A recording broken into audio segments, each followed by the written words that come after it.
Hey there, and in this episode of Timcade, we're going to be taking what was once in this old DMG-01 Game Boy body and moving it into a new shiny case.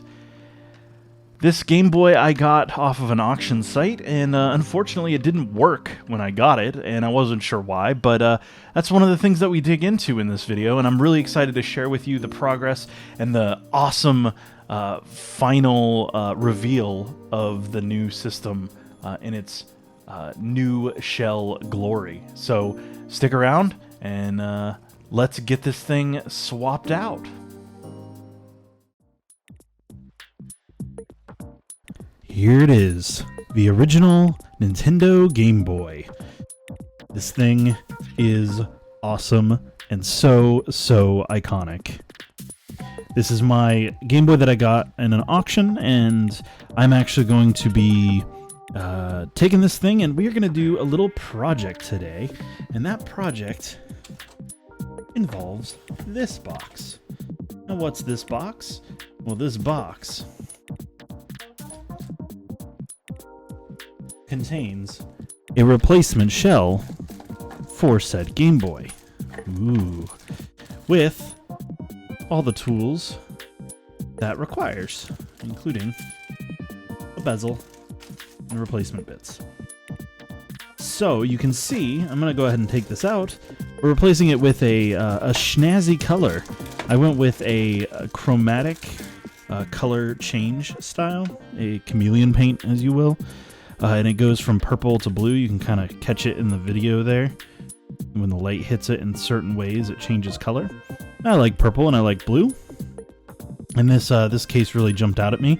And I thought it would look really neat to put my Game Boy in there. And eventually I'm going to mod it so it has a backlight and all that stuff. But we're not there yet. So as it stands, we're just going to go ahead and transfer the guts from this Game Boy to this Game Boy.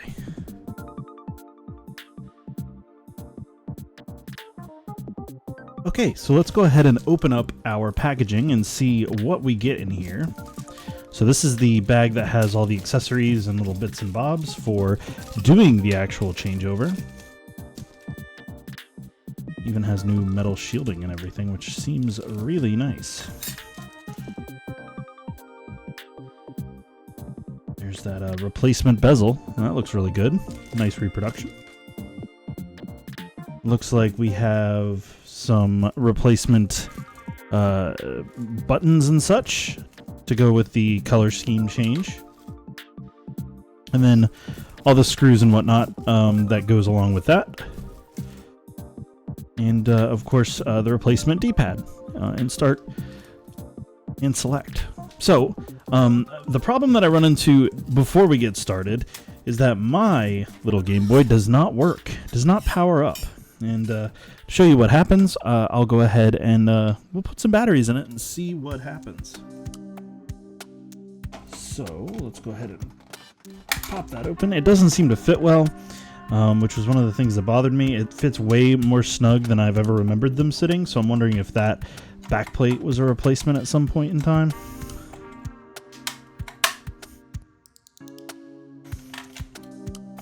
This is really hard to do through a viewfinder. Tell you what.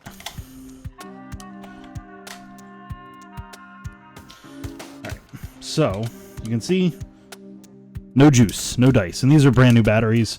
Tested them in my Game Gear. The Game Gear works, so something to do with the Game Boy. So I'm hoping that once we get this thing open and transferred, maybe it will come back to life and start working, or we can clean it out and get it back to where it was.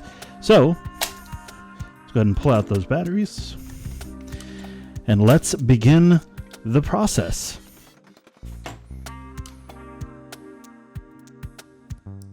Okay, so this is going to hold all of our screws as we pull them out. We'll sort them into the various categories as they come out. There are two different kinds of screws, tri-wing screws and Phillips head screws. I believe the ones on the back are all Phillips head, but the kit that I bought actually comes with the three tools that you need. You have the let me bring this up to the macro lens, which I'll probably be able to show you better. Actually, let's just not worry about that right now. But yeah, you have the tri-wing and you have the standard Phillips head. The tri-wing is a security screw that was used by Nintendo when they built these to try to prevent people from getting into them.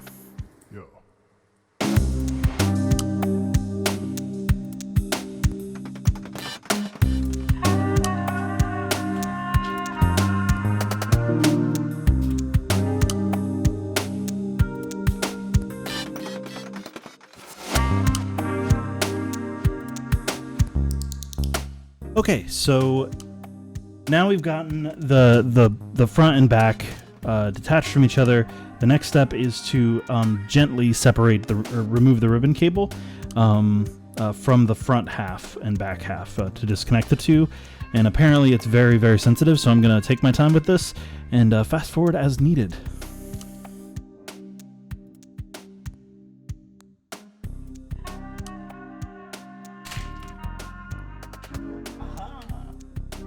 All right, got them separated.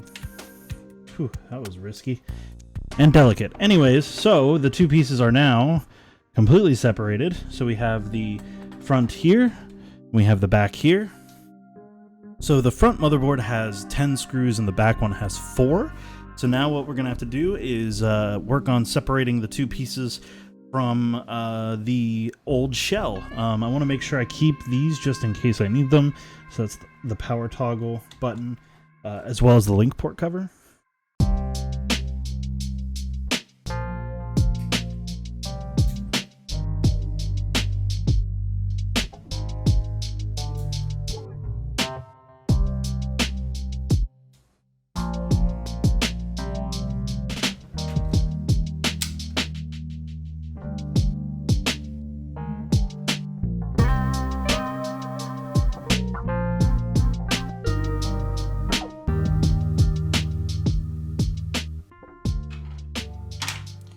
Here are the original hardware bits from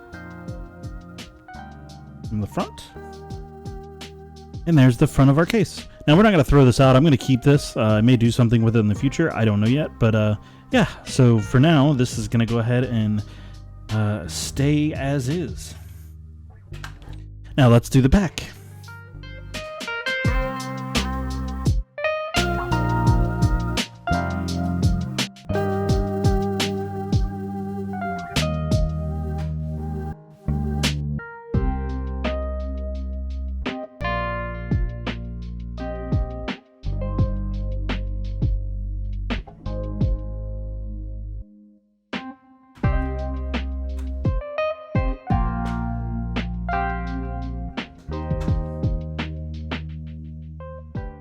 And there's the old back. Look at that. I found out precisely why the batteries aren't powering it, or at least probably what it is. Take a look at that. That's all corrosion. So I'm going to have to figure out how to remove that battery corrosion from there before it'll work again. So that's going to be a challenge in itself. So cool. It's neat to find those things. So that'll be part of this. We'll do that. What I'm trying to do right now is remove these, because the new case, and I'll show you real quick, does not have the springs in them. So I'm sure I have to bring them over from here, unless it comes with new ones, which I didn't really check. And it actually does. It comes with new ones. Cool. So I'm just not going to worry about that for now. And we'll go ahead and soldier on as replacements. That's awesome. Now let's go ahead and put the motherboards back into the new case, into their new home, their new permanent fixture. Before I do any of that, I'm going to go ahead and pull out the replacement goodies. They actually feel not too bad. Just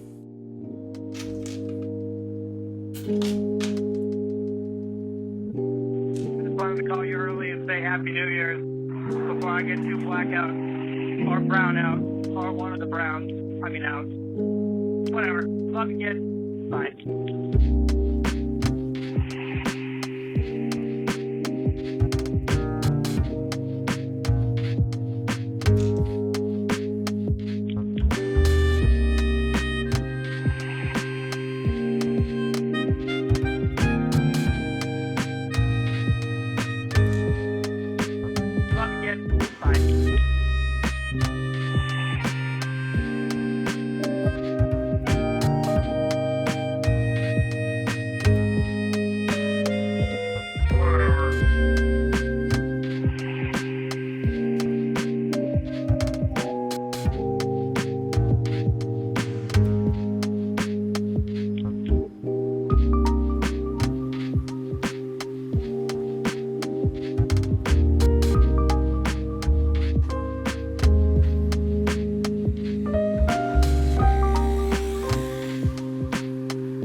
Okay, there you have it. So the back is now reattached.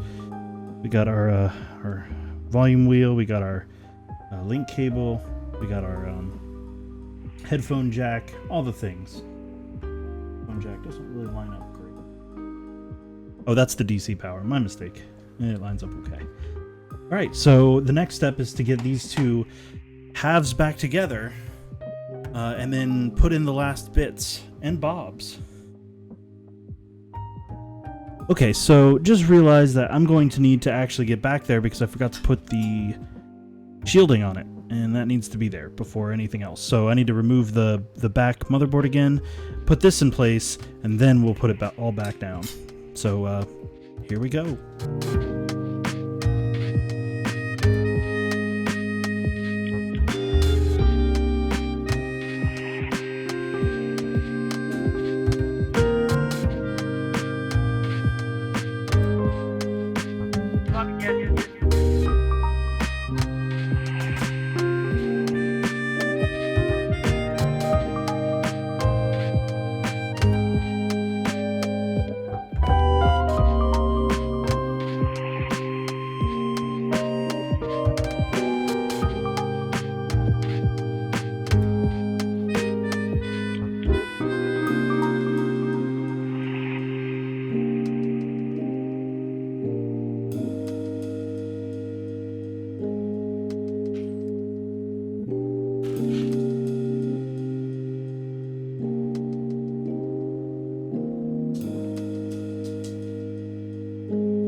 Okay, it is assembled, and honestly, I think it looks freaking cool.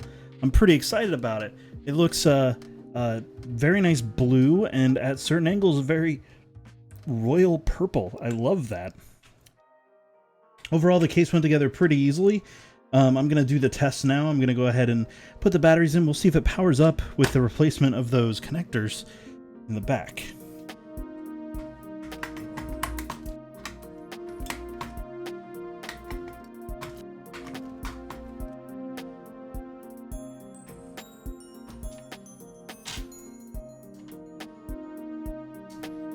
So unfortunately, that didn't do the trick. Oh boy. So it's still not powering on, which means that I want to take it apart and see if we missed anything or if I need to reseat some parts. But I'm going to do that tomorrow because I'm a little frustrated right now, and it's probably better that I just move on for the time being. But as it stands, it does look very snazzy in its case. I'm quite pleased with that. The buttons feel good. The start, the select, they feel okay. They're a little gummy, in my opinion. And then, of course, the D-pad feels fine, too. So we'll see if we can't get the power working tomorrow.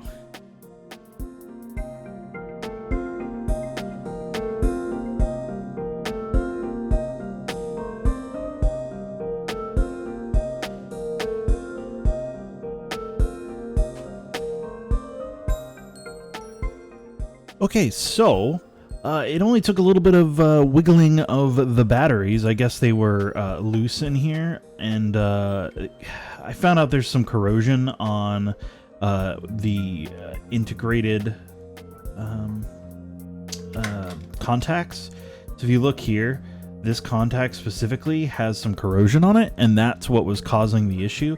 So when I moved the batteries around, it actually started working.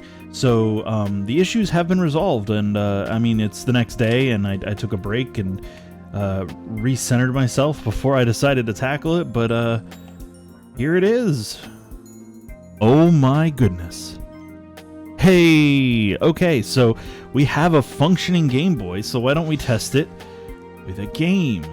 Let's make sure everything works as expected. This is my Japanese copy of Pokemon Yellow. So, let's go ahead and put it in.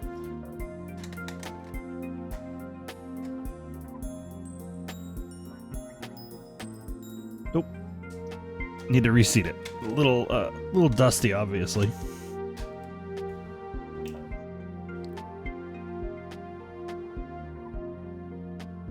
Voila!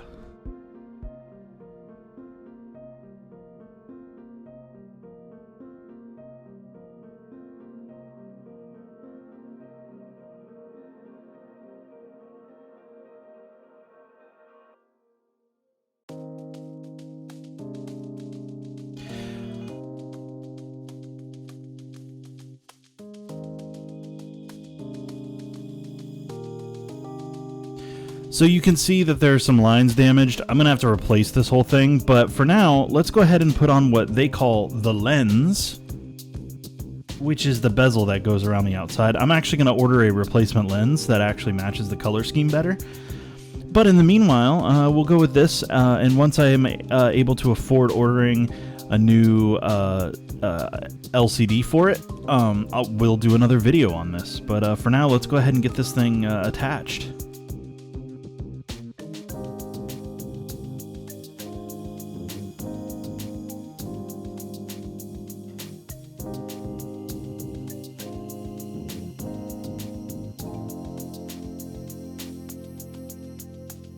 And voila, it's in place.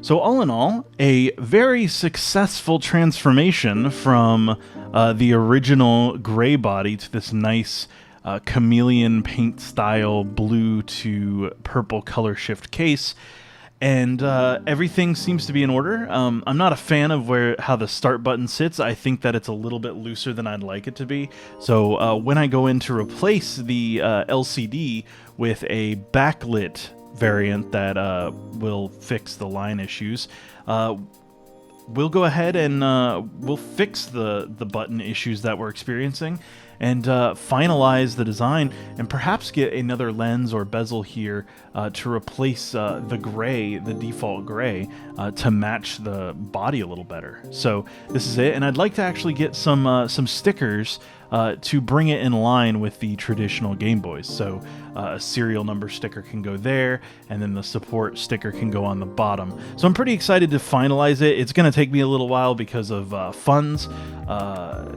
The IPS LCD for these is about $60 before shipping, so I'll need to order that, and then I'll have to do some work to get it working. I might even have to buy a soldering kit to get the speaker to work and everything. So a lot of work left to do on this little thing, but at least we have power and a working system. That's exciting. So, that said, that's it for this episode of Timcade. Thank you so very much for joining me and getting this thing brought up to a more modern case that has the bezel and is in much better condition than the one I received. And we're not going to throw away that old case. We'll go ahead and we'll keep that for another project maybe. We'll see. But it's a classic, so we want to hold on to it for as long as we can. But the bright side of this is the case was, I think, $15-20, and that was the whole kit. So it came with the bezel.